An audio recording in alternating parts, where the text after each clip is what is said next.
করছি। সম্মানিত মুমিন ও মুসলমান, আসসালামু আলাইকুম ওয়া রাহমাতুল্লাহি ওয়া বারাকাতুহু।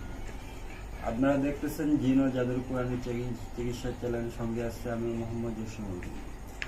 তো আজকে কিছুদিন আগে আপনারা হয়তো দেখেছিলেন এই বোনটার কি অবস্থা ছিল, কি রকম ভয়ঙ্কর অবস্থায় উনি আমাদের চিকিৎসার উপস্থিত হয়েছিল। আপনারা ভিডিওটা সবাই দেখছেন হয়তো, আর যারা দেখেন না অবশ্যই আমার চ্যানেলটা করে দেখে আসবেন। যাই হোক, আলহামদুলিল্লাহ গত অনেক বছর ধরে ওনার সমস্যা হচ্ছিল। আমরা আগে আলহামদুলিল্লাহ আমাদের চিকিৎসা পরিপূর্ণ, আজকে সুস্থ আলহামদুলিল্লাহ। আজকে চলুন আমরা ডাইরেক্ট ওনার কাছে শুনে আসি কি অবস্থা উনি এখন আছে। বাবু আসসালামু আলাইকুম, কি অবস্থা? ভালোই আছি।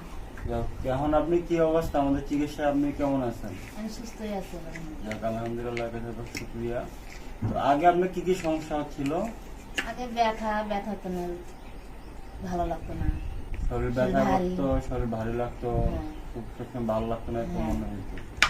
আচ্ছা, আর এমনি কোনো সমস্যা হচ্ছিল না? আগে এগুলোই সমস্যা, এগুলো বেশি হয়েছিল।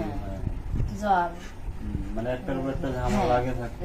আচ্ছা, চিকিৎসা তো অনেক জায়গায় করছিলেন মনে হয়? অনেক জায়গায় চিকিৎসা করছিলেন, কোনো রকম ফায়দা পান না এইভাবে? না।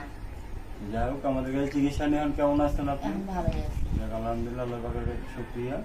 সবই আল্লাহর ইচ্ছে, আমাদের কিছু করার নাই। আল্লাহ যদি চায় অবশ্যই সুস্থতা পাবে, যদি না চায় আমাদের কিছু করার নাই। সবই আল্লাহর ইচ্ছে, আমরা শুধু চেষ্টা করি কোরআন সুন্নাহ অনুযায়ী।